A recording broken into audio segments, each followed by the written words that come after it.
I am a takeaway boy in everyone's mouth. It's not that I like this profession so much, but for people like me, who don't have a skill, there is no better choice. Although it is windy and rainy, the income is not bad, and I meet all kinds of customers every day. In order to rush through the sea of cars is also a daily routine. With a sentence to describe it is not too much, that is, put the head in the waistband of the pants to make a living. In order to be able to send a few more orders to earn more money. I will also be in the evening to take orders. We usually have a spot where we all congregate to wait for orders and also to bitch at each other. It's not uncommon for us to meet all sorts of people throughout the day. And if you are not mentally strong enough, you can't do this job at all. That night we got together again to wait for work. I took a single, but I looked at the address is not familiar, and have never been. I asked a piece of chatting two guys. Also do not know that address. Good thing now have navigation. I went to the store to pick up the meal on the car. According to the tips of the navigation to the customer's location. I looked at the distance is quite far. Cannot figure out why it would be so far away and still order takeaway. Like I said, there are all kinds of people. Maybe this customer, just like that store's rice it. I was rambling while following the navigation to increase the gas pedal to drive forward. Have been out of the city and still not arrived. I began to curse in my heart. This single run some uneconomical.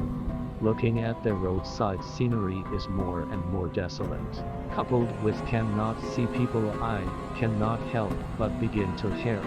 The good thing is that the navigation display immediately arrived. I, according to the navigation, came to a large yard outside. Into the yard. People called the meal.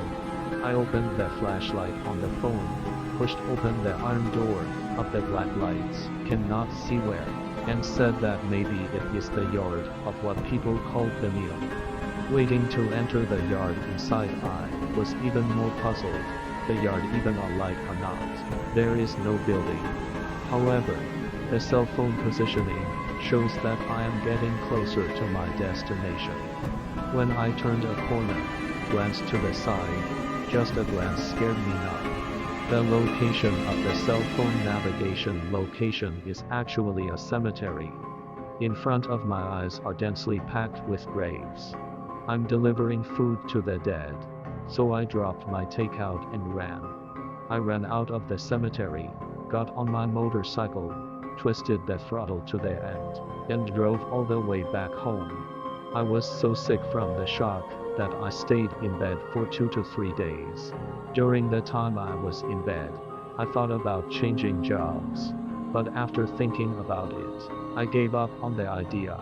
After I got well, I continued to deliver, and I talked to a few of my good buddies about it. They also thought it was weird and said I had bad luck and advised me to burn some paper to pay respect. I'm not a big believer in that kind of thing, but in order to seek peace of mind, I still followed their advice and bought some paper and found a crossroads to burn it. About 3 months after the graveyard delivery incident, I encountered another weird thing. Also at night I took an order. The address of the delivery is a very old residential building. I was a bit worried about the building. It's a staircase building, and the delivery address is on the 7th floor, which means I have to climb up the stairs to get there. But this kind of thing can't be picked. Can only climb to the 7th floor of the hardhead. I huffed and puffed and found the house where I ordered my food. The door opened and a girl came out and said they didn't have takeout. I checked the address again, and it wasn't a mistake. It was their house. But the couple there said they didn't order takeout and insisted that I had delivered to the wrong address. I confirmed that the address was correct and called the number on the order. As the phone was dialed, a bell rang in their house. The couple was shocked when they heard the ringtone, because the ringtone didn't come from either of their cell phones. The ringing was obviously coming from one of the bedrooms in their house. Both of them looked very nervous, listening to the man's words. The room where the ringtone was coming from was his father's, and the ringtone was exactly the ringtone set by his father's cell phone. As soon as I heard that it was their old man who called for takeout, I wanted them to bring it in. But I didn't expect that once I said this, the two couples instantly became furious. The two said in almost unison that their father had died a long time ago. I also heard the fire. This is not bullshit, said what dead people call to order takeaway. Clearly is playing me. The man heard me say so, also got angry, rushed over to me to do it. Was the woman stopped? Let me put down the takeaway, don't care. Boom. The woman took the takeout in my hand, and the man closed the door with a bang.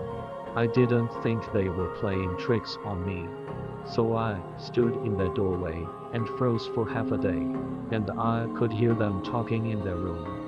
The man should have gone to his father's room to find out his father's cell phone, and the phone has long been dead. It is impossible to order food. It is impossible to connect. The two mouths you a word I said about this matter. I don't understand how to let me meet this kind of thing again, not burn the paper. I walked downstairs and received an order. Some people may ask me if I'm afraid of this kind of thing. Of course I'm afraid, but I'm still weaving in and out of traffic, delivering takeaways, because I have to make a living. But I don't take orders at night as much as possible.